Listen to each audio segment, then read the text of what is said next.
Welcome fire, welcome rage, welcome anger, welcome all those inner fiery feelings that you feel like you've had to keep down within you for far too long.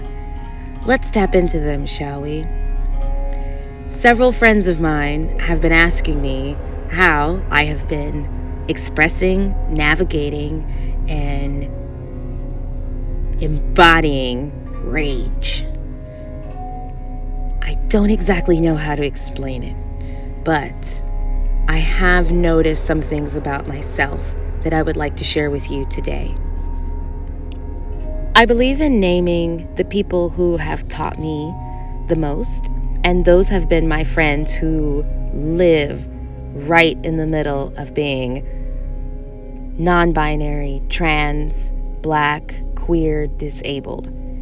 They are the ones who taught me the most about how it is illogical to approach the world in which we live in under a constant stream of oppression and tyranny with nothing but light and love. That is not our natural human response. When an animal has been threatened, it is natural for that animal to attack the predator which is attacking it. We are nature. It is in our divine right to defend ourselves with our words, with our power, with our rage. Why would we disconnect from a key and vital part of ourselves? Rage is also something that seems different. It doesn't feel like happy. It doesn't feel like sad. However, we can only tap into all of the parts of our emotions when we honor, acknowledge, and give space for our rage selves to exist. As I've been thinking about rage, the words of Audre Lorde keep coming back to me, specifically in Sister Outsider and her essay on race, sex, class, and difference. So I went back and reread it, and it really all makes sense to me. Our differences and our rage work simultaneously. Every time I have been silenced, I have been stopped, I have been oppressed, it was because I was different. And so it has created this disconnect between my natural, wild, different, organic, unique self and my rage self. So in tapping into being a fire person and feeling the fire within me, I also noticed that it was triggering all of this trauma from being singled out as being different. So I went back and reread it, and it brought so much clarity to my own state of being. So I invite you to listen to my own rereading of Audre Lorde. Trigger warning: there is talk of rape, violence against children and black women, violence in black communities, violence from black men towards black women. Sister Outsider by Audre Lorde. Age, race, class, and sex. Women redefining difference. Much of Western European history conditions us to see human difference in simplistic opposition to each other. Dominant, subordinate, good, bad, up, down, superior, inferior. In a society where the good is defined in terms of profit rather than in terms of human need, there must always be some group of people who, through systemized oppression, can be made to feel surplus, to occupy the place of the dehumanized inferior. Within the society, that group is made up of black and third world people, working class people, older people, and women. As a 49-year-old black lesbian feminist, socialist, mother of two, including one boy, and a member of an interracial couple, I usually find myself a part of some group defined as other. deviant, inferior, or just plain wrong. Traditionally, in American society, it is the members of oppressed, objectified groups who are expected to stretch out and bridge the gap between the actualities of our lives and the consciousness of our oppressor. For in order to survive, those of us for whom oppression is as American as apple pie have always had to be watchers, to become familiar with the language and manners of the oppressor, even sometimes adopting them as for some illusion of protection. Whenever the need for some pretense of communication arises, those who profit from our oppression call upon us to share our knowledge with them. In other words, it is the responsibility of the oppressed to teach the oppressors their mistakes. I am responsible for educating teachers who dismiss my children's culture in school. Black and third world people are expected to educate white people as to our humanity. Women are expected to educate men. Lesbian and gay men are expected to educate the heterosexual world. The oppressors maintain their position and evade responsibility for their own actions. There is a constant drain of energy which might be better used in redefining ourselves and devising realistic scenarios for altering the present and constructing the future. Institutionalized rejection of difference is an absolute necessity in a profit economy which needs outsiders as surplus people. As members of such an economy, we have all been programmed to respond to human difference between us with fear and loathing, and to handle that difference in one of three ways. Ignore it, and if that is not possible, copy it if we think it is dominant, or destroy it if we think it is subordinate. But we have no patterns of relating across our human differences as equals. As a result, those differences have been misnamed and misused in the service of separation and confusion. Certainly, there are very real differences between us of race, sex, age, but it is not those differences between us that are separating us.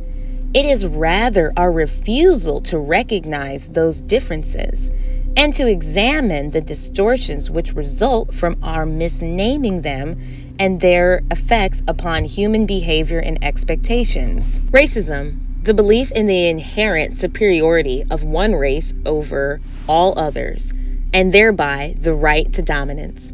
Sexism, the belief in the inherent superiority of one sex over the other, and thereby the right to dominance. Ageism, heterosexism, elitism, classism. It is a lifetime pursuit for each one of us to extract these distinctions from our living at the same time we recognize, reclaim, and define those differences upon which they are imposed.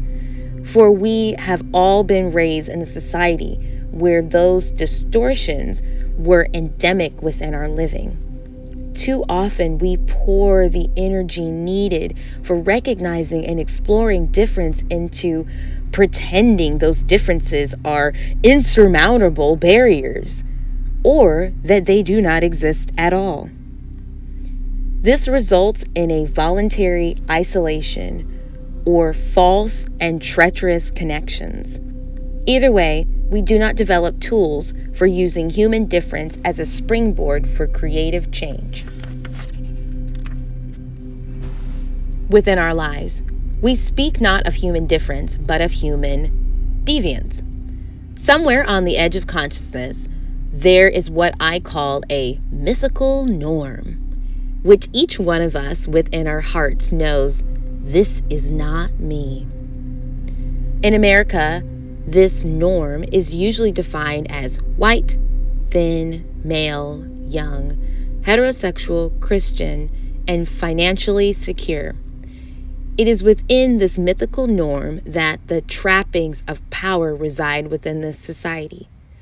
Those of us who stand outside that power often identify one way in which we are different. And we assume that to be the primary cause of all oppression, forgetting other distortions around difference, some of which we ourselves may be practicing. By and large, within the women's movement today, white women focus upon their oppression as women and ignore differences of race, sexual preference, class, and age. There is a pretense to a hegemony of experience covered by the word sisterhood that does not, in fact, exist. Unacknowledged class differences rob women of each other's energy and creative insight. Recently, a women's magazine collective made the decision for one issue to print only prose, saying poetry was less rigorous or serious art form.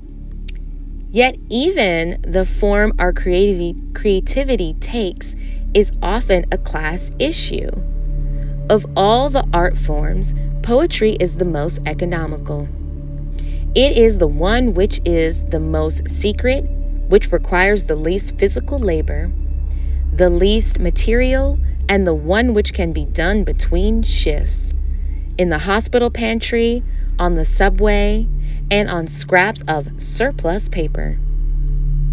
Over the last few years, writing a novel on tight finances, I came to appreciate. As we reclaim our literature, poetry has been the major voice of poor, working class, and colored women. A room of one's own may be a necessity for writing prose, but so are reams of paper, a typewriter, and plenty of time. The actual requirements to produce the visual arts also help determine, along class lines, whose art is whose. In this day of inflated prices for material, who are our sculptors, our painters, our photographers? When we speak of a broadly based women's culture, we need to be aware of the effect of class and economic differences on the supplies available for producing art. As we move towards creating a society within which we can each flourish, ageism is another distortion of relationship which interferes without vision. By ignoring the past, we are encouraged to repeat its mistakes. The generation gap is an important social tool for any repressive society. If the younger members of a community view the older members as contemptible or suspect or excess, they will never be able to join hands and examine the living memories of the community, nor ask the all-important question, why? This gives rise to a historical amnesia that keeps us working to invent the wheel every time we have to go to the store for bread. We find ourselves having to repeat and relearn the same old lessons over and over that our mothers did because we do not pass on what we have learned, or because we are unable to listen. For instance, how many times has this all been said before? For another, who would have believed that once again our daughters are allowing their bodies to be hampered and purgatoried by girdles and high heels and hobble skirts? Ignoring the differences of race between women and the implications of those differences presents the most serious threat to the mobilization of women's joint power. As white women ignore their built-in privilege of whiteness and define women in terms of their own experience alone, then women of color become other, the outsider whose experience and traditions are too alien to comprehend. An example of this is the single absence of the experience of women of color as a resource for women's studies courses. The literature of women of color is seldom included in women's literature courses and almost never in other literature courses, nor in women's studies as a whole. All too often, the excuse given is that the literature of women of color can only be taught by colored women, or that they are too difficult to understand, or that classes cannot get into them because they come out of experiences that are too different. I have heard this argument presented by white women of otherwise quite clear intelligence, women who seem to have no trouble at all teaching and reviewing work that comes out of the vastly different experiences of Shakespeare, Moliere, Dostoevsky, Aristophanes. Surely there must be some other explanation. This is a very complex question, but I believe one that reasons white women have such difficulty reading Black women's work is because of their reluctance to see Black women as women and different from themselves. To examine Black women's literature effectively requires that we be seen as whole people in their actual complexities, as individuals, as women, as human, rather than as one of those problematic but familiar stereotypes provided in this society in place of genuine images of Black women.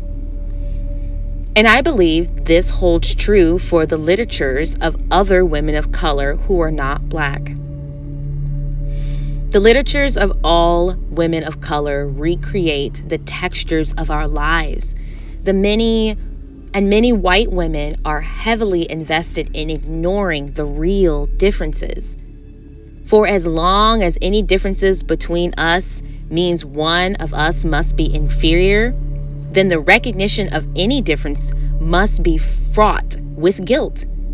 To allow women of color to step out of stereotypes is too guilt-provoking, for it threatens the complacency of those women who view oppression only in terms of sex.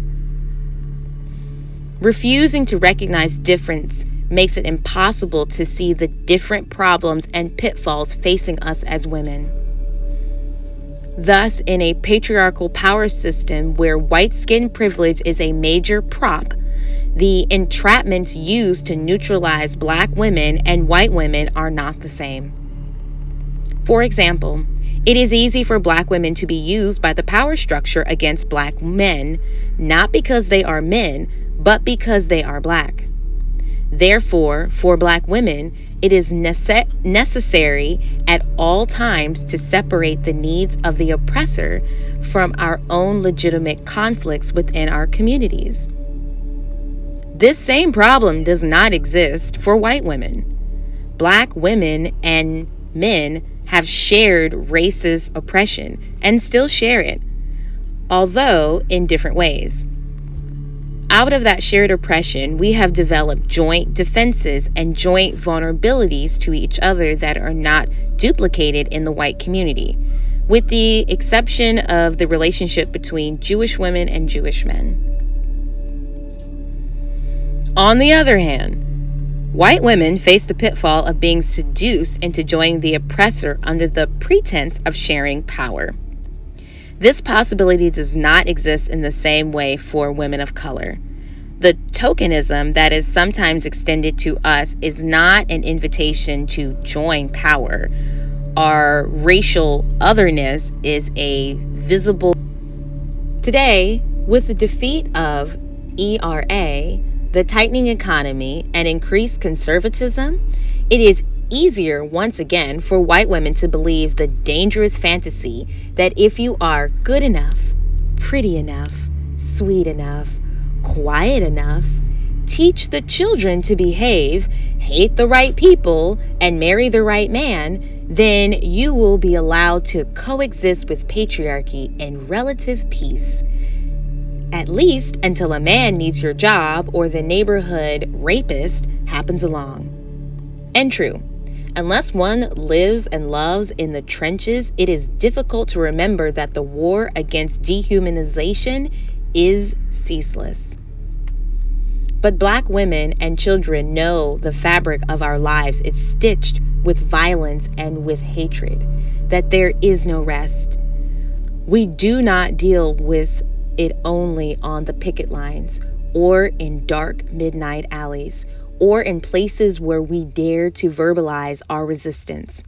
For us, increasingly, violence weaves through the daily tissues of our living, in the supermarket, in the classroom, in the elevator, in the clinic and the schoolyard, for the plumber, the baker, the saleswoman, the bus driver, the bank teller, the waitress who does not even serve us.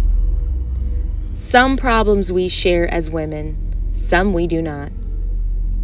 You feel your children will grow up to join the patriarchy and testify against you. We fear our children will be dragged from a car and shot down in the street, and you will turn your back upon the reason they are dying. The threat of difference has been no less blinding to people of color. Those of us who are Black must see that the reality of our lives and our struggle does not make us immune to the errors of ignoring and misnaming difference. Within the Black communities, where racism is a living reality, differences among us often seems dangerous and suspect. The need for unity is often misnamed as a need for hegemony. And a Black feminist vision mistaken for betrayal of our common interest as a people. Because of the contentious battle against racial erasure that Black women and men share, some Black women still refuse to recognize that we are oppressed as women, and that sexual hostility against Black women is practiced not only by the white racist society, but implemented within our Black communities as well. It is a disease striking the heart of Black nationhood, and silence will not make it disappear. Exacerbated by racism and the oppressors of powerlessness, violence against Black women and children often becomes a standard within our communities, one by which manliness can be measured. But those women-hating acts are rarely discussed as crimes against Black women. As a group, women of color are the lowest paid wage earners in America.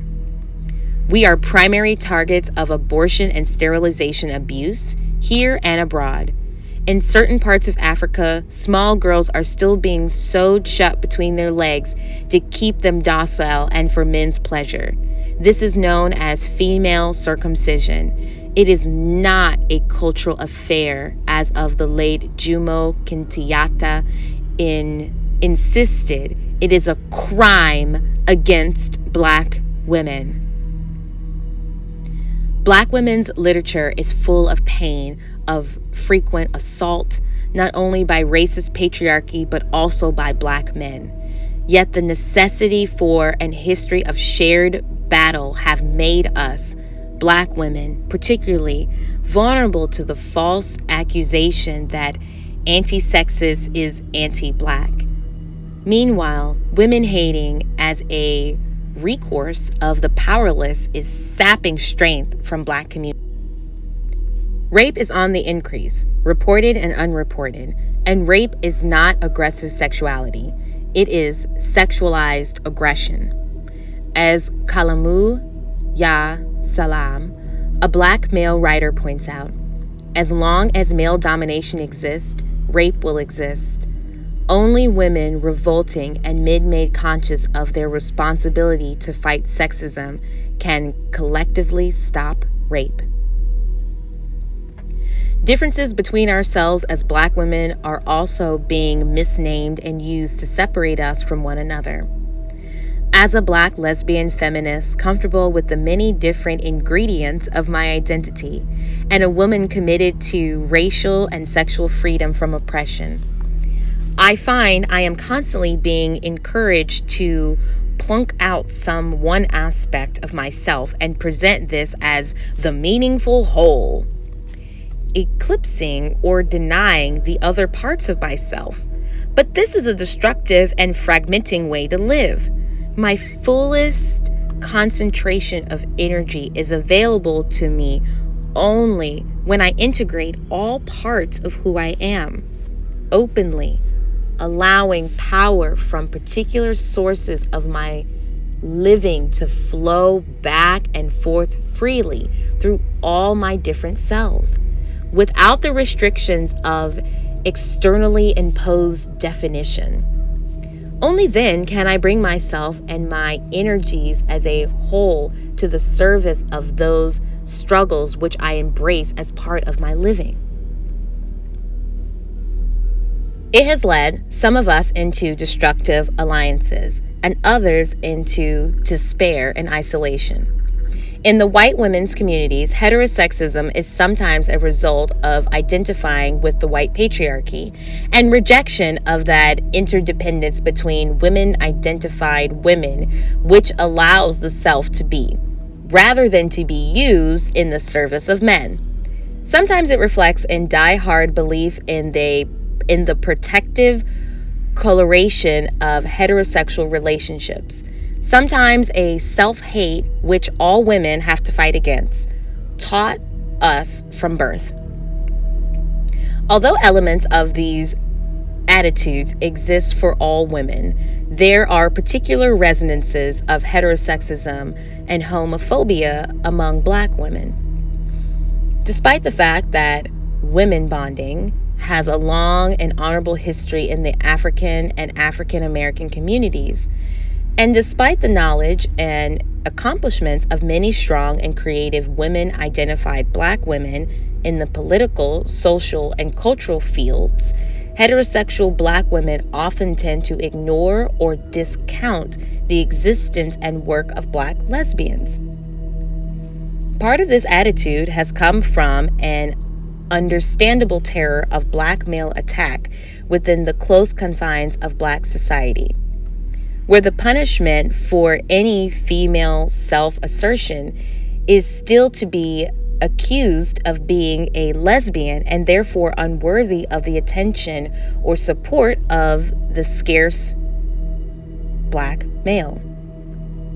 But part of this need to misname and ignore Black lesbians come from a very real fear that openly women-identified Black women who are no longer dependent upon men for their self-definition may well reorder or our whole concept of social relationships. Black women who once insisted that lesbianism was a white woman's problem now insist that Black lesbians are a threat to Black nationhood, or consorting with the enemy, or basically un-Black. These accusations coming from the very women who we look for deep and real understanding have served to keep many Black lesbians in hiding, caught between the racism of white women and the homophobia of their sisters. Often, their work has been ignored, trivialized, or misnamed, as with the work of Angelina Gramick, Alice Dunbar Nelson, Lorraine Hansberry. Yet women-bonded women have always been some part of the power of Black communities, from our unmarried aunts to the Amazons of Dahomey. It is certainly not Black lesbians who are assaulting women and raping children and grandmothers on the streets of our communities. Across this country, as in Boston during the spring of 1979, following the unsolved murders of 12 Black women, Black lesbians are spearheading movements against violence against Black women. What are the particular details within each of our lives that can be scrutinized and altered to help bring about change? How do we redefine difference for all women? It is not our differences which separate women, But our reluctance to recognize those differences and to deal effectively with the distortions which have resulted from the ignoring and misnaming of those differences. As a tool of social control, women have been encouraged to recognize only one area of human difference as legitimate: those differences which exist between women and men. And we have learned to deal across those differences with the urgency of all oppressed subordinates. All of us have had to learn to live or work or coexist with men from our fathers on. We have recognized and negotiated these differences, even when this recognition only continued the old dominant-subordinate mode of human relationships, where the oppressed must recognize the master's differences in order to survive. But our future survival is predicated upon our ability to relate within equality. As women, we must root out internalized patterns of oppression within ourselves if we are to move beyond the most superficial aspects of social change. Now, we must recognize differences among women who are our equals, neither inferior nor superior, and devise ways to use each other's differences to enrich our visions and our joint struggles. The old definitions have not served us, nor the earth that supports us. The old patterns, no matter how cleverly rearranged to imitate progress, still condemn us to cosmetically altered repetitions of the same old exchanges, the same old guilt, hatred, recrimination, lamentation, and suspicion. For we have built onto all of us old blueprints of expectations and response, old structures of oppression, and these must be altered at the same time as we alter the living conditions which are the result of those structures. For the master's tools will never dismantle the master's house. As Pablo Freire shows so well in The Pedagogy of the Oppressed, the true focus of revolutionary exchange is never merely the oppressive situations which we seek to escape, but that piece of the oppressor which is planted deep within each of us, and which knows only the oppressor's tactics, the oppressor's relationships. Change means growth, and growth can be painful. But we sharpen self-definition by exposing the self in work and struggle together with those whom we define as different from ourselves, although sharing the same goals. For Black and white, old and young, lesbian and heterosexual women alike, this can mean new paths to our survival. Poetry section. We have chosen each other, and the edges of each other's battles. The war is the same. If we lose, someday women's blood will congeal upon a dead planet. If we win, there is no telling. We seek beyond history for a new and more possible meeting. This concludes Audre Lorde's Sister Outsider, Age, Race, Class, and Sex.